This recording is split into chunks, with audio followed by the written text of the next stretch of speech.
អ្វីដែលលោកអ្នកកំពុងតែទស្សនាគឺជាដំណើរកម្សាន្តរបស់ក្រុមគ្រួសាររបស់ខ្ញុំឆ្ពោះទៅខេត្តកោះកុង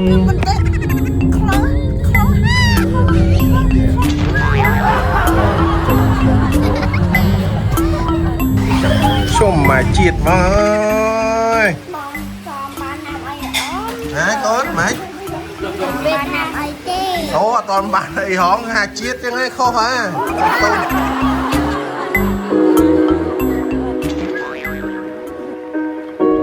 ក្នុងវីដេអូនេះលោកអ្នកនឹងដឹងពីការប្រើប្រាស់ឡានអគ្គិសនីចម្ងាយពីរាជធានីភ្នំពេញឆ្លងកាត់ផ្លូវល្បឿនលឿនហើយឆ្ពោះទៅខេត្តកោះកុងតើយើងចំណាយអស់ប្រមាណគីឡូ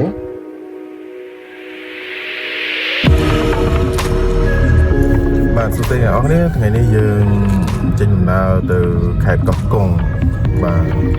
តែចេញលើកនេះរៀងព្រលឹមហើយយើងងើបម៉ោង4កន្លះតែដល់ពេលចេញមកម៉ោង6កន្លះ2ម៉ោងបានចេញអូខេឥឡូវយើងចេញដំណើរទៅខេត្តកោះកុងដើម្បីទៅលេងបងប្អូននៅទីបុណ្យអុំទូកបាទខេត្តកោះកុងខ្ញុំទស្សនាទាំងអស់គ្នា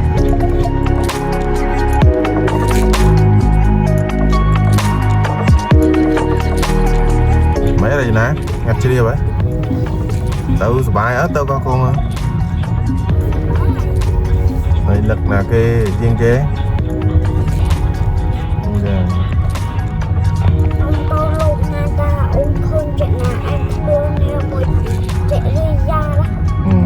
mày trắng nè cho quá men luôn nè mà ôn vịt đã chưa mùi hạt ấy con cực thật vào mà đá ôn ai vì ní bố dưỡng công pông thật nó lời mà hai vị thấy chứ nè chua từ Svinaka Mumbai pleu từ là bữa lướn hay dương trong đang tự óc nét tha tá nó không công nó sau đủ mán rồi dương banh lôi ở hơi rồi dương ở ban từ đó khai ở bên nội tế cứ dương cho trâm công pông sẽ là chẳng tam đong pleu đôi bong pông tự óc nét ban khơi hái tất cả phim trả chó riêng chỉ yên tích còn bàn tay nghi xuông không bạc bó không là castit liềnกับpông tài đâm nọ tạo bạn chìm xé trong poca rọp lỗ cứ dương chập đam rọp nó về để dương bong lôi hải chẳng về để dương bong lôi hải phim pe ná dương chập đam mơ ta cái lỗ nó không lan dương nó so vào mán về để dương tập đo pi cả lại mua để dương bán cầm nóng nó so vào mán hải trong cào về để dương tập đó ti rung khai qua công chìm xe rồi vùng múl I love កោះកុងតើគីឡូពិតប្រាកដនៅសល់ប្រមាណសូមទស្សនានិងរីករាយទាំងអស់គ្នាបាទ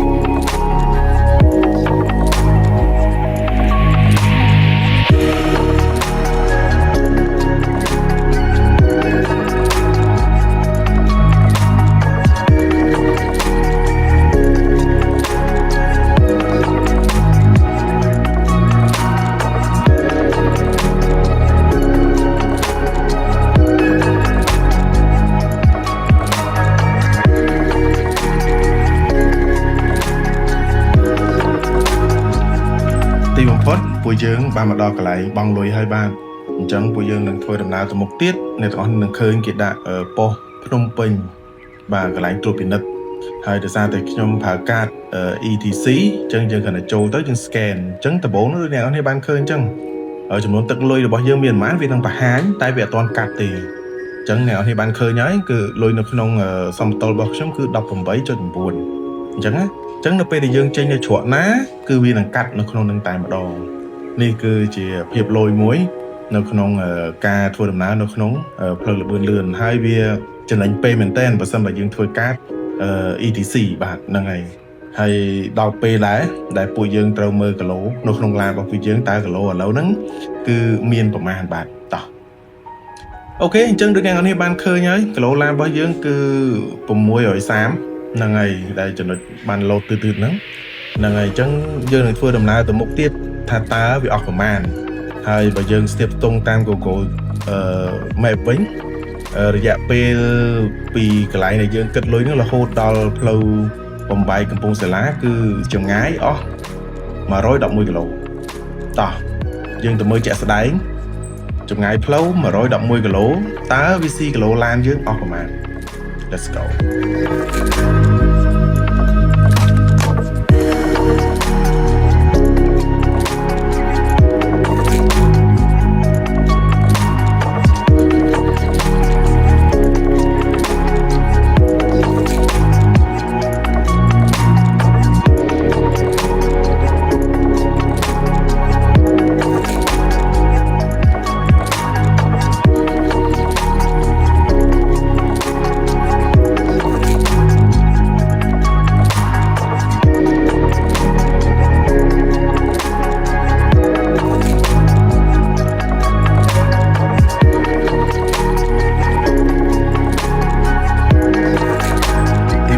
ពួកយើងបានមកដល់កំពង់សិលាហើយបាទហើយជាទូទៅគឺក្រុមគ្រួសារបងអូនគឺតែងតែចុះទៅដើម្បីសម្រួលអីយ៉ាបតហ្នឹងហើយទាំងតូចទាំងធំអីហ្នឹងនៅនឹងឲ្យស្រួលខ្លួនហ្នឹងទៅហើយអ្វីដែលបងប្អូនចង់ដឹងថាតើអស់គីឡូស្រកគីឡូប្រហែលនេះណែគឺទីបំផុតគីឡូឡានយើងស្រកនៅសល់460គីឡូអញ្ចឹងដំបូង630យើងដក460ចេញទៅគឺសរុបមក170គីឡូហ្នឹងហើយអញ្ចឹងស្រកអស់170គីឡូសម្រាប់គីឡូឡានយើងហើយយ៉ាងទៀតតទៅនឹងគីឡូផ្លូវ6992ហើយអាចារ្យយើង6387សរុបមកគឺចម្ងាយផ្លូវគឺ105គីឡូម៉ែត្រអញ្ចឹងសរុបមកវិញចម្ងាយផ្លូវ105គីឡូម៉ែត្រយើងស៊ីអស់170គីឡូឡានតោះនេះអ្នកនរគ្នាបើតន់ជួយ message នៅក្នុង comment នៅក្នុងវីដេអូនេះផងបាទគឺថាអែមមែនតើបាទប៉ុន្តែមិនតន់អស់នោះទេព្រោះគោលដៅរបស់យើងគឺទៅដល់ទីរួមខេត្តកោះកុង I love កោះកុងអញ្ចឹងសូមទស្សនាបន្តទាំងអស់គ្នាបាទ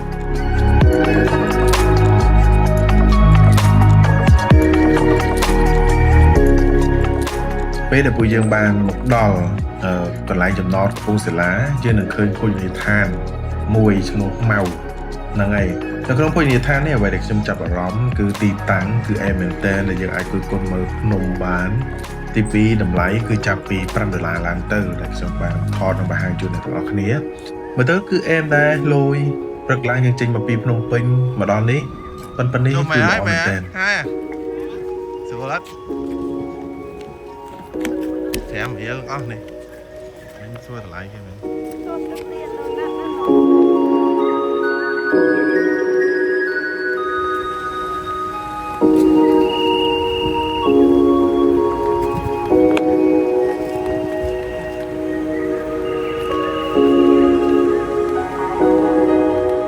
មិនចង់មិនហ៎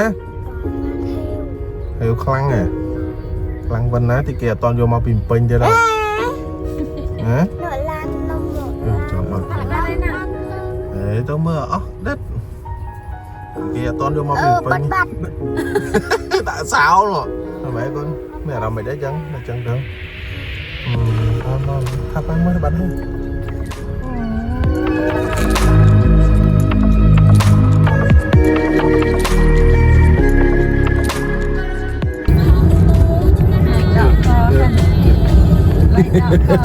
អត់ទៅដៃហ៎លើគេដកលេខជីងឯងកប្រាប់អូនពេកទៅអូនពេកអបងចិត្តទៅហើយជួបគ្នាឆាប់បាយបាយ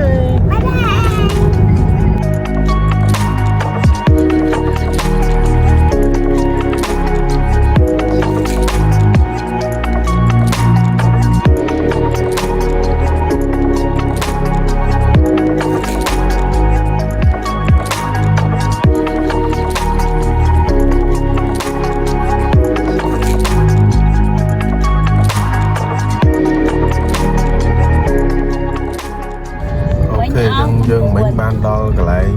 នេះហើយថាច្រកកំពង់សិលាហើយឆាតយើងអស់9.35ខ្ញុំថែម1រៀលទៀតហ្នឹងចឹងមកវិញទៅថែម1រៀលទៀត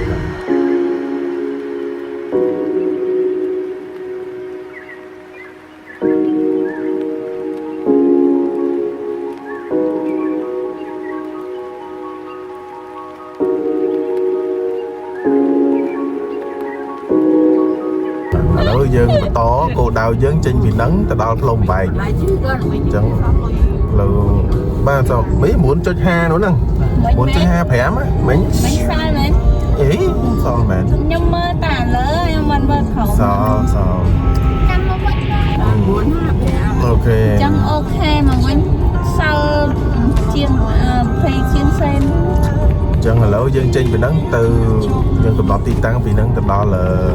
ផ្លូវបំបែកកោះកុងហ្នឹងវាចំណាយពេលអស់15គីឡូអញ្ចឹងយើងបន្តដំណើរទៅមុខទៀត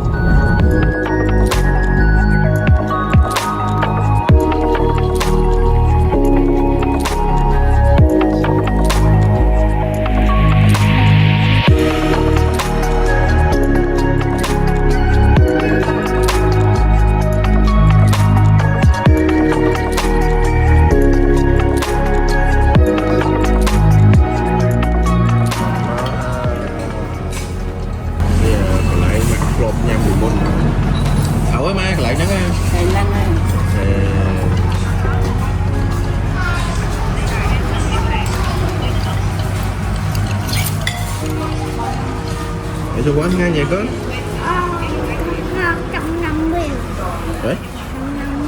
bên mì của nghỉ bánh mì hai ấy mà sao bánh mì hai vậy con ba này kìa ấp cho này còn mấy chia rồi bó để phơi áo phơi vào liền còn trăng phê mẹ mẹ buôn mình papa con nó mê bạn chơi nhà ơi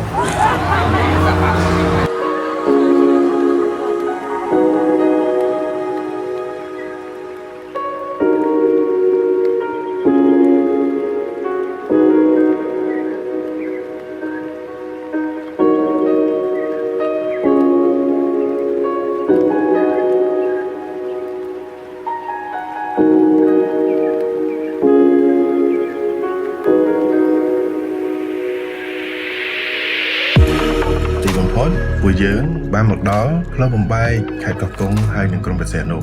បើសិនបើលោកអ្នកចង់ទៅក្រុងព្រះសីហនុអាចបត់ទៅខាងឆ្វេងដៃហើយបើសិនបើលោកអ្នកចង់ទៅខេត្តកោះកុងសូមបត់ទៅខាងស្ដាំដៃដែលពួកយើងត្រូវធ្វើដំណើរនៅលើផ្លូវជាតិលេខ48ដែលមានចម្ងាយ148គីឡូម៉ែត្របើសិនបើខ្ញុំបានដាក់នៅតាម Google ដូចអ្នកនរគ្នាបានឃើញអញ្ចឹងបាទហើយបើសិនបើយើងមើលតាម Google យើងត្រូវចំណាយពេល2ម៉ោងជាងតែអ្វីដែលពួកយើងចង់ដឹងពិតប្រាកដគឺគីឡូ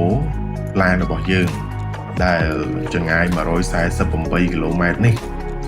តើវាស៊ីគីឡូឡានយើងអស់ប្រមាណនៅពេលដែលយើងជិះនៅលើផ្លូវធម្មតាប្រើកុងទ័រធម្មតាអត់ដូចនៅផ្លូវលឿនដូចអ្នកនរគ្នាបានឃើញអញ្ចឹងយើងជាន់110 120ចុះនៅលើផ្លូវជាតិ148វិញតើអស់ប្រមាណដែរដល់យើងក៏សម្គាល់ទាំងអស់គ្នាគឺគីឡូឡានរបស់យើងដែលកំពុងតែធ្វើដំណើរនេះគឺនៅទីតាំងផ្លូវបំបែកដែលមានគីឡូ427គីឡូហ្នឹងហើយបើគីឡូផ្លូវវិញគឺ7014គីឡូម៉ែត្រអញ្ចឹងយើងនឹងធ្វើភាសាទៀតនៅពេលដែលយើងដល់រង្វង់មូល I love កោះកុងតើគីឡូឡានស្រកប៉ុណ្ណាហើយគីឡូផ្លូវកើនដល់ប៉ុណ្ណា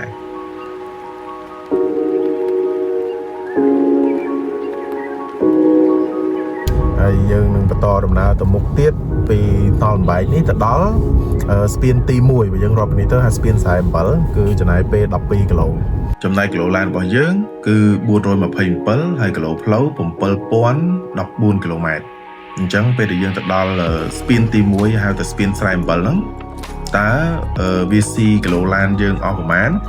ហើយគីឡូដែលរត់ទៅហ្នឹងដូចអ្វីដែល Google Map ដាក់កំណត់អត់12គីឡូម៉ែត្រតោះ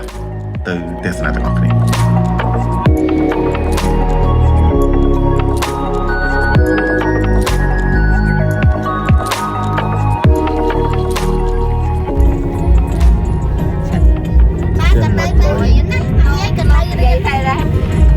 ម្នាក់កាត់ចិនអស់ហើយឥឡូវពេលខ្លះគេធ្វើអីក៏មានដាក់របស់ខ្មែរដែរដាក់តែរបស់គេព្រោះរបស់គេល្អទាំងអស់ហើយរបស់ឯងអត់ល្អទេយកបងអង្គកាលមិនមកឲ្យលឿនណាទៅមកខ្ញុំអាយុ40ហ្នឹងខ្ញុំមិនថាប៉ាអត់តន់ទេដល់ពេលជំនាន់កូនពេលកូនមានផ្ទះមានអីក៏ដោយកូនត្រូវធ្វើរបៀបខ្មែរដល់នោះណាចូលវត្ត บ้าน không thấy mùi จะบอกเราของไทยนะ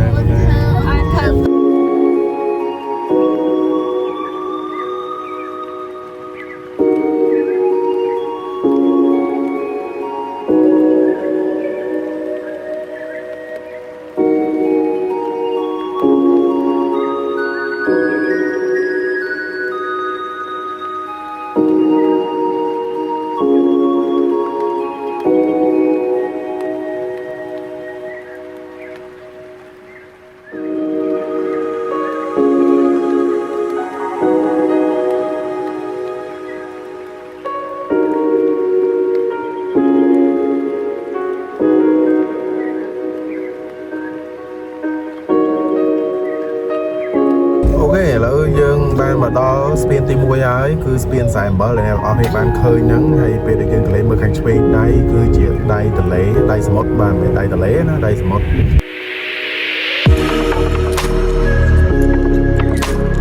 ស្ពានស្រែអំបិលគឺជាស្ពានបេតុងមួយស្ថិតនៅក្នុងស្រុកស្រែអំបិលខេត្តកោះកុងដែលជាប្រភេទស្ពានបេតុងប្រវែង420ម៉ែត្រដោយឆ្លងកាត់ស្ទឹងស្រែអំបិលនិងជាផ្នែកមួយនៃផ្លូវជាតិលេខ48ដែលតភ្ជាប់ពីផ្លូវបំបែកស្រែអំបិលផ្លូវជាតិលេខ4ទៅកាន់ក្រុងខេមរភូមិន្ទទីរួមខេត្តកោះកុង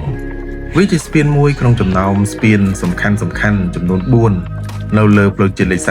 48ដែលត្រូវឆ្លងកាត់ដើម្បីទៅដល់ទីរួមខេត្តកោះកុងអូខេអញ្ចឹង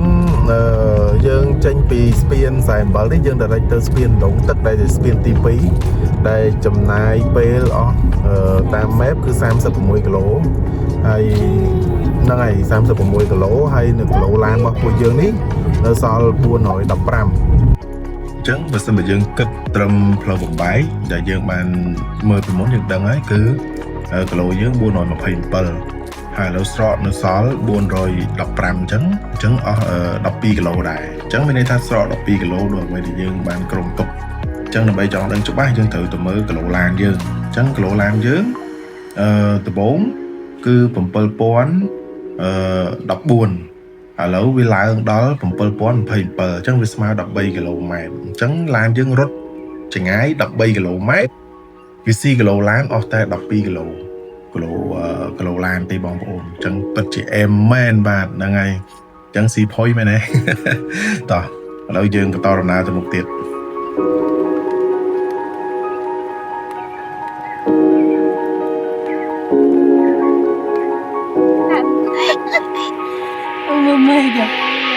con mơ mơ thì mình mới phi phần của tao vui phi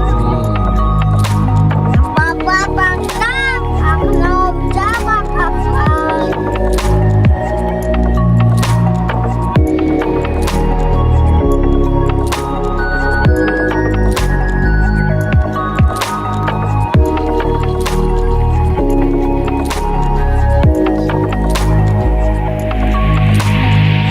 បានមកដល់ស្ពានដងទឹកដែលជាស្ពានទី2ហ្នឹងហើយអញ្ចឹងពេលដែលយើងឡើងលើស្ពានអ្នកនរនេះឃើញសុទ្ធតែអាគារធំហ្នឹងដូចទីក្រុងអញ្ចឹងតែគឺជាផ្ទះចិញ្ចឹមកាជៀវឬក៏វិជ្ជាកម្មអញ្ចឹងណាហ្នឹងហើយយើងមើលខាងឆ្វេងដៃទៅដូចគ្នាដៃសមុទ្រដូចគ្នាណាអូខេអញ្ចឹងយើងចេញពីហ្នឹងយើង direct ទៅដល់ស្ពានទី3គេហៅថាស្ពានតាពាំងរូងដែលមានចម្ងាយ39គីឡូម៉ែត្រហើយគីឡូឡានរបស់យើងនៅសល់372គីឡូម៉ែត្រអញ្ចឹងបើសិនបើយើងគិតពីស្ពានស្រែអំបិលរហូតមកដល់ស្ពានដងទឹកគឺគីឡូឡានរបស់យើងពីមុនគឺ415ឥឡូវយើងស្រកនៅសល់372អញ្ចឹងសរុបមកគឺ43គីឡូអញ្ចឹងយើងស្រក43គីឡូអូខេអ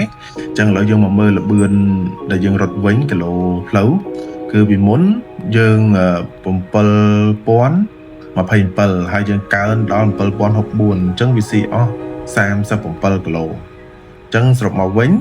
ចម្ងាយផ្លូវពីស្ពានស្រែអំបិលមកស្ពានដងទឹកចំពោះចម្ងាយគឺ37គីឡូហើយវាស៊ីគីឡូឡានយើងអស់43គីឡូចង់បញ្ជាក់ផងដែរថាដោយសារតែពួកយើងជិះមិនមានសម្ពាធទេកន្លែងណាផ្លូវស្រួលយើងជន់លើស100ទៅកន្លែងខ្លះផ្លូវយ៉ាងបាត់កោងអីយើង80 90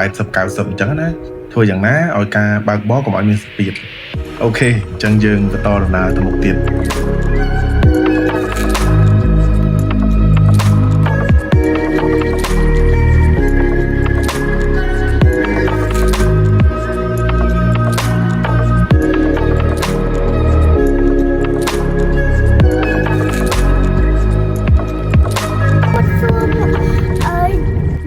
dậy mới bằng cái tha chụp uất vậy thà mấy con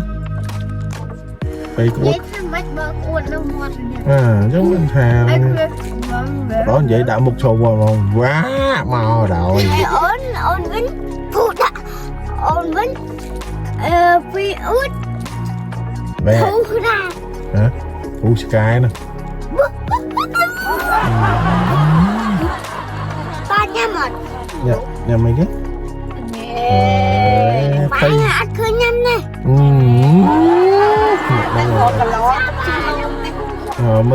mơ thế này ta đây chẳng ai con nắng rồi con ngắt luôn ta đấy mà quay lên đi chẳng mình nhanh có cái chứ mà đây còn cười đã thế này quay lên đi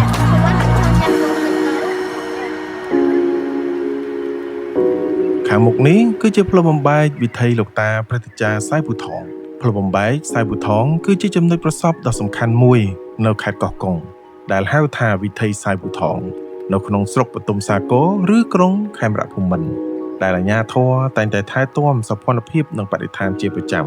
សម្រាប់ភ្ញៀវទេសចរផ្លូវបំបែកសាយពូថងគឺជាច្រកដ៏សំខាន់មួយសម្រាប់បត់ឆ្ពោះទៅកាន់តំបន់កោះស្ដេចបន្ទាប់ពីធ្វើដំណើរមកពីផ្លូវបំបែកស្រែអំបិលរួច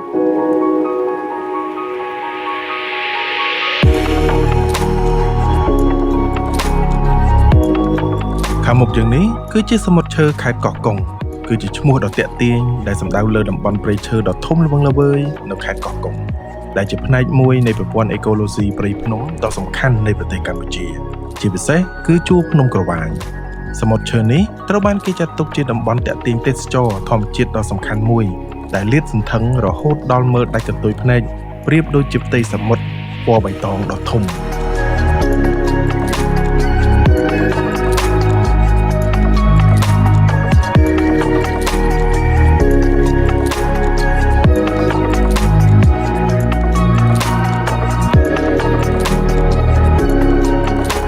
អញ្ចឹងយើងបន្តដំណើរទៅមុខអស់ទៀតបាទខ្ញុំមកដាក់ក្រែមបន្តិចបានមកច្រើនពេកទេយើងមនុស្សស្រីកាលណាយើងបានដាក់ក្រែម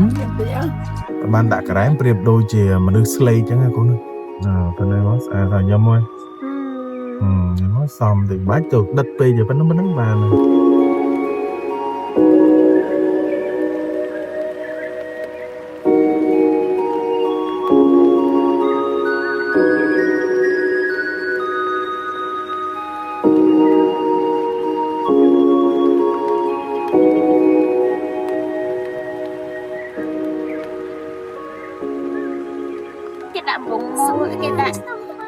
ផ្លូវតាពាំងរូងជ្រោយប្រោះគេហៅគេណាផ្លូវតាពាំងរូងជ្រោយប្រោះ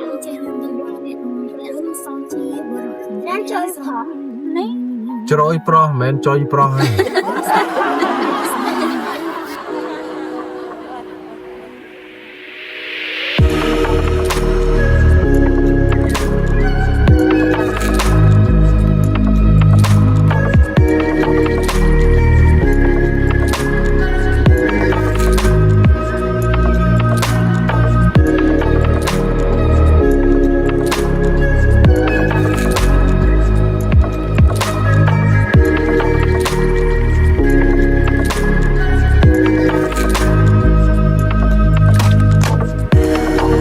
ទេឥឡូវយើងបានមកដល់ស្ពានទី3ហើយស្ពានតាពាំងរូង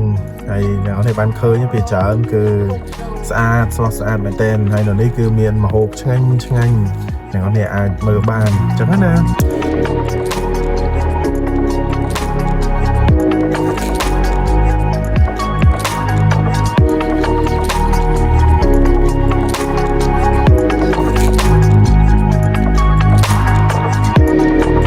ឥឡូវយើង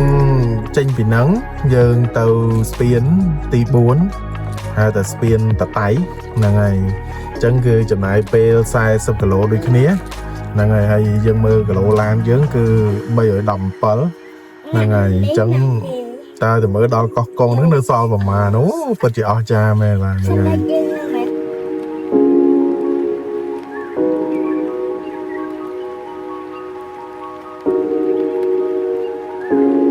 ខាងមុខយើងនេះគឺជាផ្លូវបំបែកទៅថ្មសឬក៏ថ្មបាំង ហើយអ្វីដែលសំខាន់យើងចាប់អារម្មណ៍នោះគឺដោយសារតែទិដ្ឋភាពភ្លៀងហើយដល់ពេលអញ្ចឹងទៅខ្ញុំអត់បាន record ទេព្រោះយើងមើលអត់សូវឃើញដូចអ្នកនរនេះបានឃើញអញ្ចឹងហើយយើងក៏បានរំលងស្ពានមួយហៅថាស្ពានតាពាំងរូងហើយអញ្ចឹងតាំងគីឡូតាំងអីក៏យើងអត់បានធ្វើដែរអញ្ចឹងយើងក៏កាត់ទៅដល់កន្លែងដែលយើងចុះនៅស្ពានទី4តែម្ដងពីកន្លែងចំរេលតាតៃហ្នឹងហើយផ្លូវតាតៃអញ្ចឹងសូមទស្សនាទាំងអស់គ្នា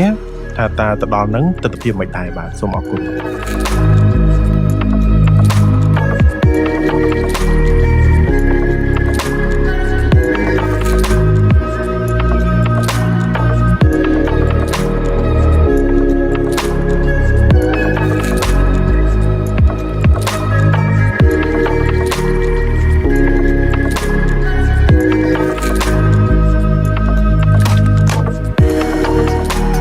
អូខេបងប្អូនទាំងអស់គ្នាទីបំផុតយើងបានមកដល់ស្ពានទី4ហើយបាទដែលគេហៅថាគឺជាស្ពានតាតៃនោះ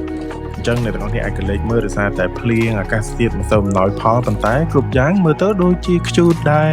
ហ្នឹងហើយពិតជាអេមែនតើអញ្ចឹងយើងដល់ពេលដែលយើងត្រូវមើលគីឡូឡានរបស់ពួកយើងតើនៅសល់ប៉ុន្មានបាទសូមអរគុណ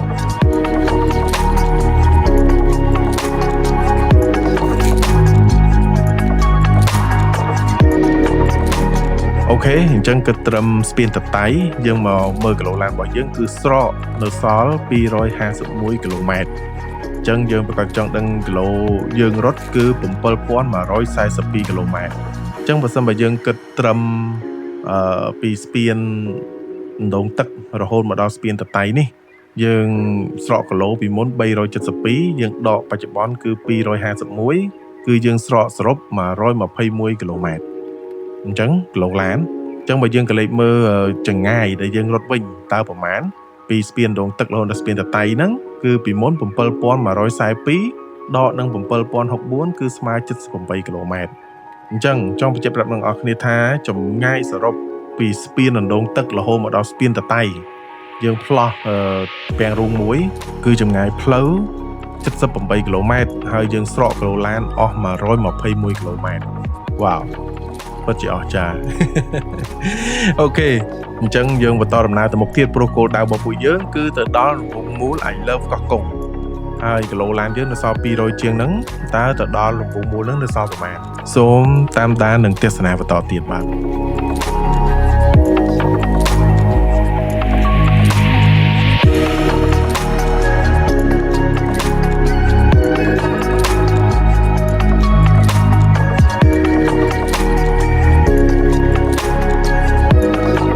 ដល់អញ្ចឹងមានអារម្មណ៍អីដែរមិនសប្បាយចិត្តរឿងនេះខ្លះអញ្ចឹងហើយមានកម្រោមិនខ្លះនិយាយលឿនៗអូនចង់ទៅដល់អញ្ចឹងអត់លេងសមុទ្រហើយអត់ទៅចង់ជិះអគ្គិសនីហ្នឹងហ៎ជិះរហូតហើយអញ្ចឹងហ៎តែកូនឯងក្រោយពីប្រើកង់អគ្គិសនីកង់អាគុយហ្នឹងមានអារម្មណ៍អីដែរស្រួលអញ្ចឹងហ៎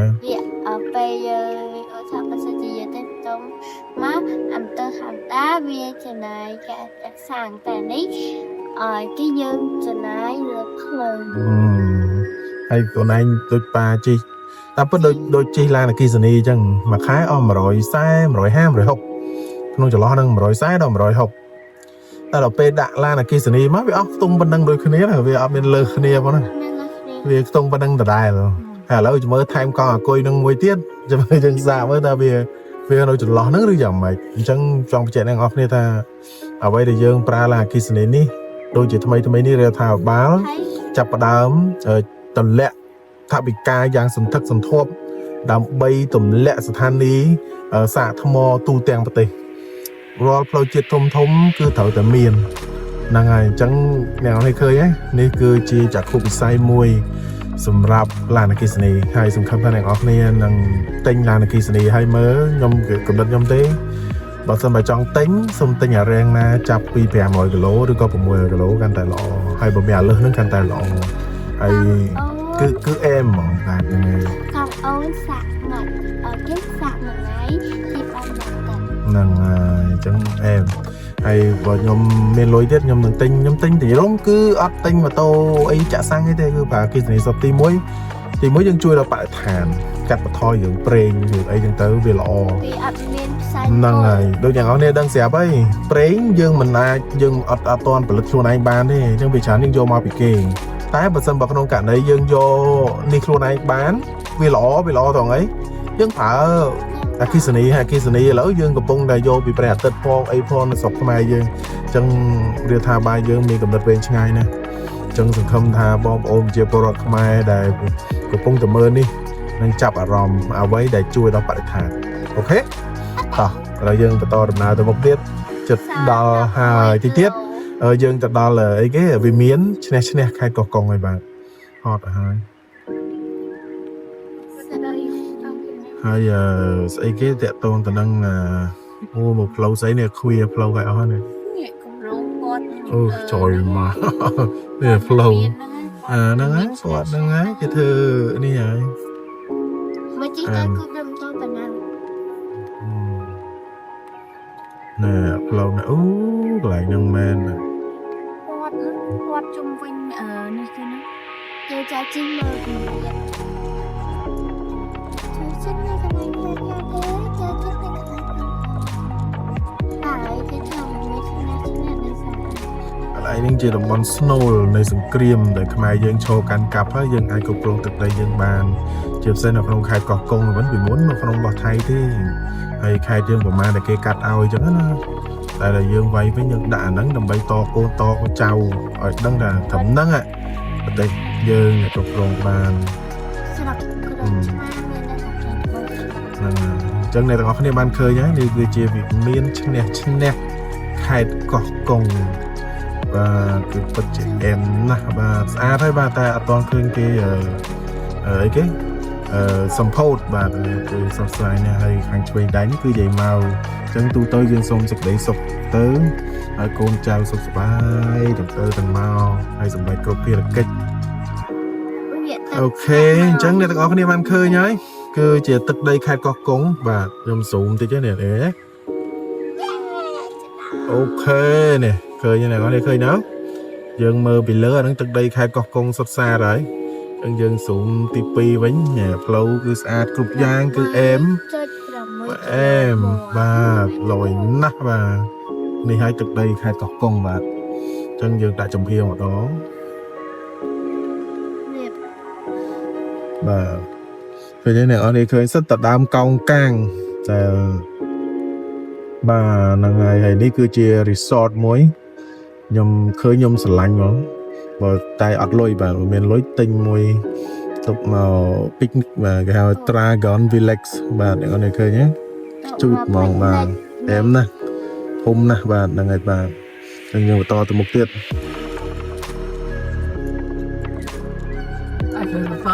បាទទៅជួយតាបត នេះយើងនៅខាងឆ្វេងដៃហើយអត់ទេបានឃើញយកមើលទៅដល់ហ្នឹងឃើញទឹកធ្លាក់ទៅចូលតបន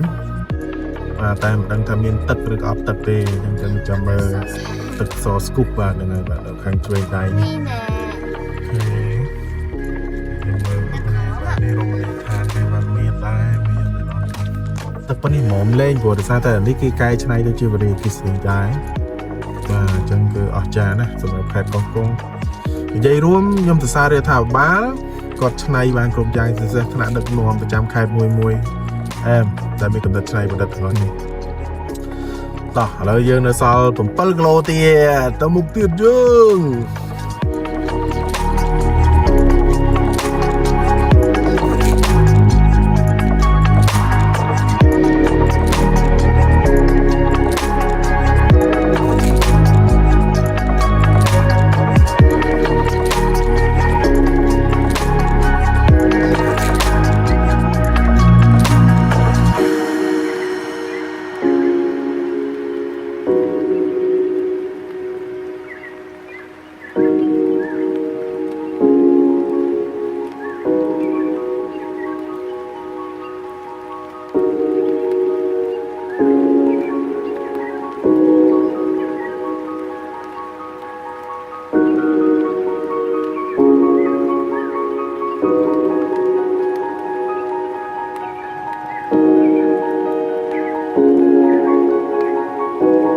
ទីបំផុត ពួកយើងបានមកដល់រង្វង់មូល I love កកុងហើយបា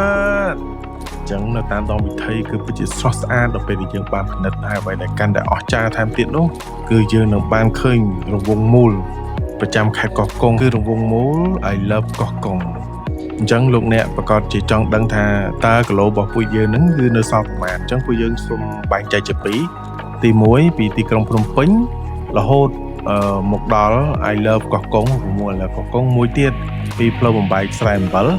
រហូតមកដល់ I love កោះកុងអញ្ចឹងទី1គឺយើងទៅសិក្សាអស់គ្នាគឺទាក់ទងទៅនឹងពីផ្លូវបំបែកស្រែអំបិលមកដល់I love កោះកុងដោយគីឡូរបស់យើងស្រកនៅសល់236ហើយគីឡូផ្លូវយើងកើនដល់7160អញ្ចឹងបើយើងគិតពីចម្ងាយផ្លូវពីផ្លូវបំបែកកោះកុងមកដល់កំពង់មួយ I love កោះកុងគីឡូឡានយើងដំបូង427ស្រកនៅសល់235អញ្ចឹងស៊ីគីឡូយើងអស់192អញ្ចឹងបើសិនបើយើងកលេចមើលទៅល្បឿនរបស់យើងតើយើងរត់បានប្រមាណដោយគីឡូរបស់យើងដំបូងគឺ7114ហើយយើងរត់បាន7160អញ្ចឹងដកគ្នាទៅយើងរត់បាន146គីឡូអញ្ចឹងមានន័យថាសរុបពីខ្នល់បំបែកកោះកុងរហូតដល់កំពង់មួយ I love កោះកុងនេះយើងចង្ងាយផ្លូវ146យើងស៊ីគីឡូឡានយើងអស់192សរុបមកវាខ្ទង់លើស50ជាងបាទអញ្ចឹងបើយើងធៀបមែនតើពីល្បឿនលឿនភ្នំពេញមកដល់កំពង់មូល I love កោះកុងនេះបើយើងគិតពីគីឡូឡានដំបូងគឺ630ហើយវាស្រកនៅសល់235អញ្ចឹងសរុបទាំងអស់ស្រក395គីឡូអញ្ចឹងយើងនឹងមើលប្រវែងវិញតើយើងរត់ប្រមាណពីល្បឿនលឿនមកដល់កោះកុងនេះអញ្ចឹងដោយល្បឿនយើងរត់ចុងក្រោយកើនដល់7160ហើយដកល្បឿនដំបូង6887អញ្ចឹងសរុបមកយើងរត់បាន273គីឡូអញ្ចឹងសរុបមកវិញពីល្បឿនលឿនភ្នំពេញមកដល់កំពង់មួយ I love កោះកុងនេះបើយើងគិតពីគីឡូផ្លូវគឺ273គីឡូហើយយើងស៊ីគីឡូឡានយើងអស់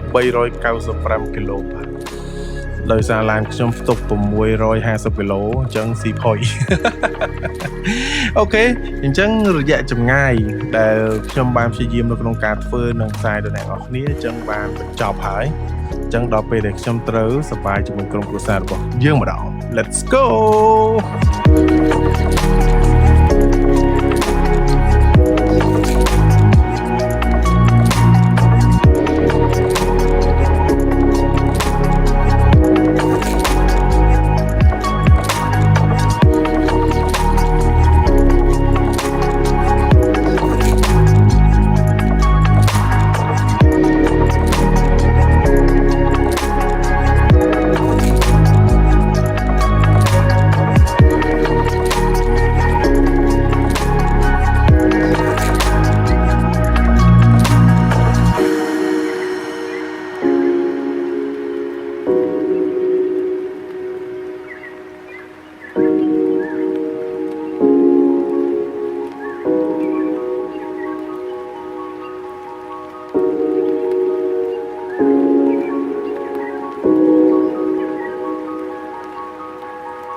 ផុតពួកយើងបានមកដល់ផ្ទះកំណើតរបស់យើងហើយតែអត់មានមនុស្សមកលេងតែ surprise ចឹងអូខេនេះបងអូនទី2ខ្ញុំមកដល់ហើយសុំនរិនបាទអូខេចាំមើលកូនគេស្វាគមន៍គ្នាវាមិនតោះចោ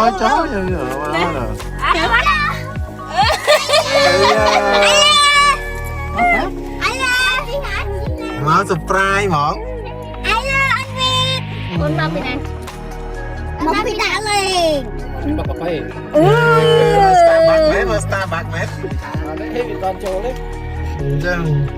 Let's go ចូលទៅយើងមិនចូលទេ Let's go លីលីអូណាស់ណាលីលីអូនោះអាគេហ្នឹងឈ្មោះគេអាស៊ីឈွန်ស៊ីឈុំអានោះអាប៉ាសេវាណាចេណាអានោះប៉ាសេអាណាអូហ្នឹងចាស់ភ្លៀងចាស់មក Starbucks អីតាមអូនទៅ này cái tên nào khác cao kém phía luôn hả ở cái con rạch thì chết đọc ho chứ nhau chạy ra gì nè đất tàu đất luôn nè mà đất tơ đó tao ạ nã chi rồi á hả ở hiên tao ạ lâu hả mũi đau lâu côn thùng ấy chứ còn mình chụp cái này chứ lâu cái trẻ kia nè mình đôi rạch ná hay đi ra ná rạch nè dạ không được không bao cái hay tôi mau bên này cho bé em mặt tinh nông chuối ai cá mà rồi dạ bà suy kim mà ông đưa bà đã cháy mà còn đã chạ đeo bên mà còn đã chạ được lại từ nó đã chài ô chọc quan này nè chui lớn rồi ô ổn vịt để vẫn là cái nhé này ọc con phun rồi lên nấu chân côn á bay côn nè cái nhá tình tộc tình nhây ao mà tép cái nhá ồ mới thằng coi mới ốc cha bên ná thì dường mà nè ai là anh một thơ đôi đọc thầy nè ai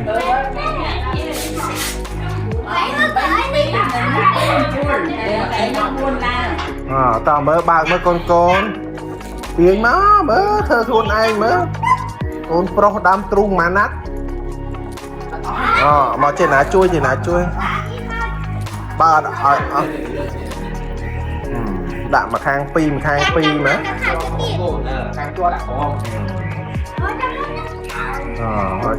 chui nè gặp kiếp đây thôi quan bộ thằng đạm pi má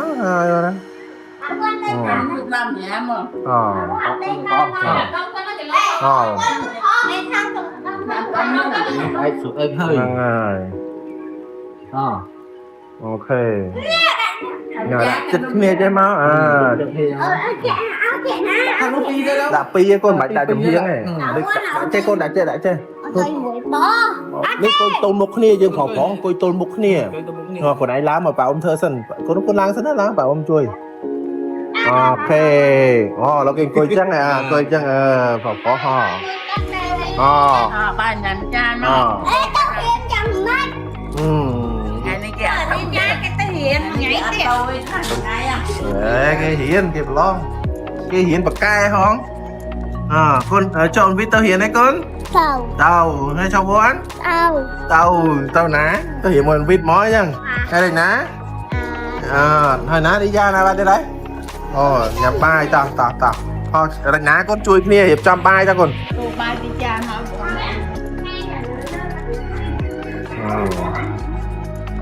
chui cái này họ ná mới nó cùi tới con vâng mớ như đấy chui ai mà hô kiến nè chôm mà chịt mà ơi hả con mấy toàn bạn này hóng hà chiết chứ ngay khô hả sân tôm nó đạm mát sân mơ xuống bà ông xua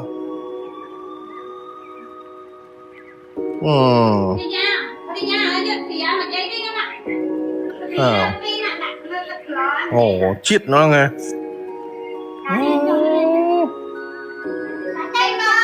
nhanh nhát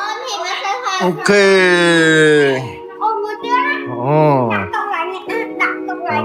ở đây bà mẹ đang khất không phải là câu thêm tiếp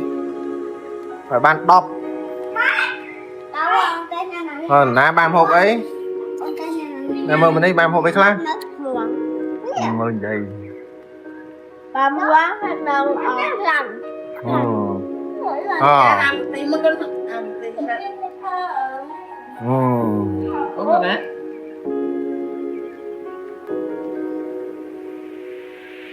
coi cho con đi giang coi cho con coi nhắm không bốc không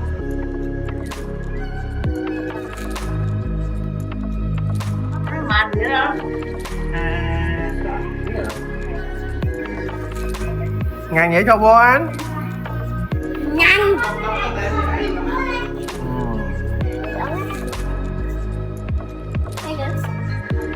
nhằm mớ bị nhạc bong ô nó ngày mà mớ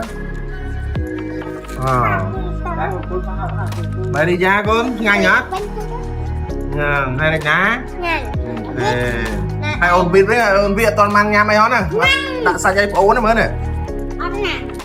ôn vịt nhám là tôi chắc tấy bãi con ôn chơi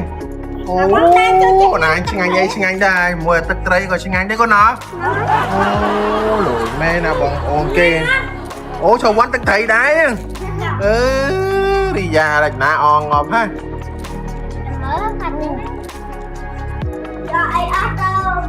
ha ha bài mà đi mua xong thoát mua buôn nè thử đáy chứ mua ok nhờ mua pi bay rồi em ơi pha nhau anh em đi bạn ơi bạn con ấy anh đã ôm ngay thôi ok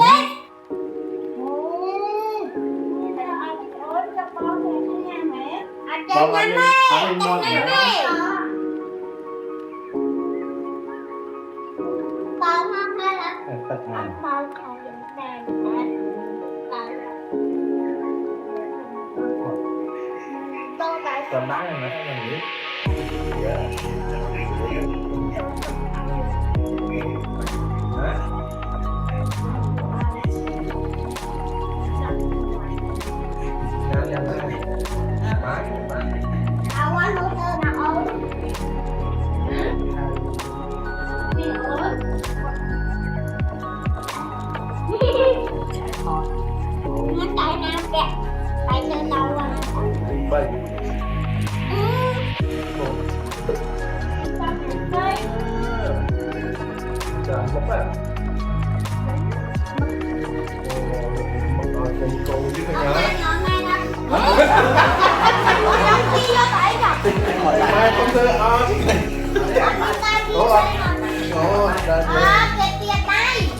mới cho bóng xa mới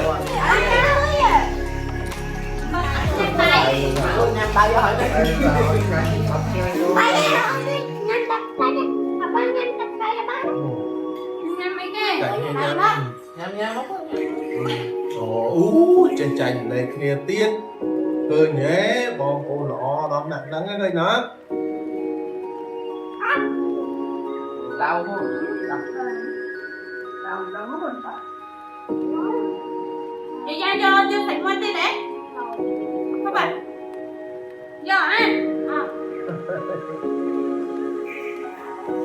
tôi hiểu không đấy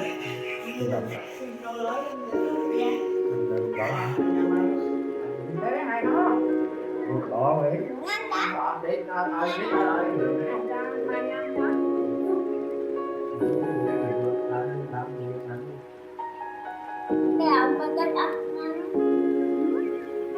không đã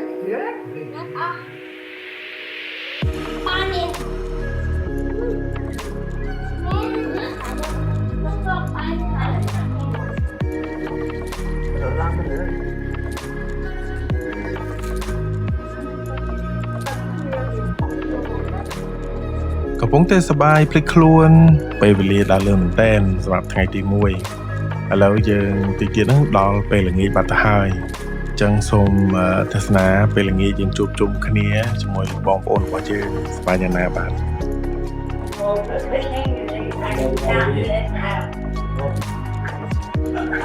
ôm á giờ ai cần giờ ai giờ tập thể chứ nè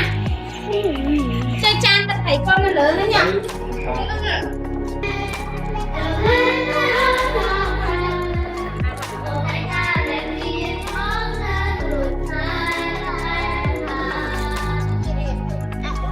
Hãy subscribe cho kênh Ghiền Mì Gõ để không bỏ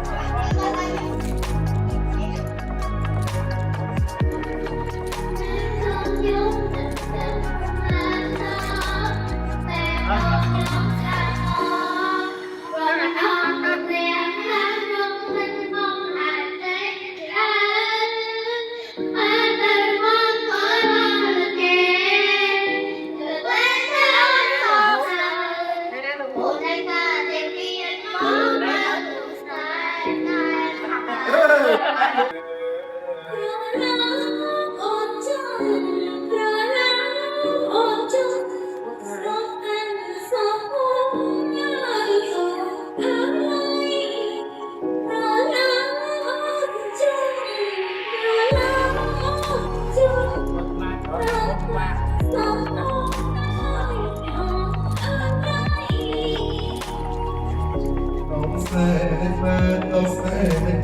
កាន់អូទីស្មៃខ្លួនអូនចូលស្ដីតែផ្លែអើយបង Don't say don't sayកាន់អូទីស្មៃខ្លួនអូនចូលស្ដីផ្លែចូលបង ពេលវេលាដើរលឿនហើយសម្រាប់បេសកកម្មក៏ដូចជាដំណើរកម្សាន្តថ្ងៃទី1នេះក៏ឈានដល់ទីបញ្ចប់ដែរសូមអរគុណបងប្អូនទាំងអស់គ្នាដែលបានទស្សនារយៈពេលវែងសម្រាប់វីដេអូនេះខ្ញុំគិតថាវាមានអនុស្សាវរីយ៍ច្រើនហើយខ្ញុំអត់ចង់កាត់ទេគឺតែទាំងដុលដើម្បីឲ្យត្នេយើងមើលទាំងអស់គ្នាអូខេអរគុណច្រើននឹងជួបគ្នាឆាប់ៗវីដេអូនៅថ្ងៃទី2អូខេ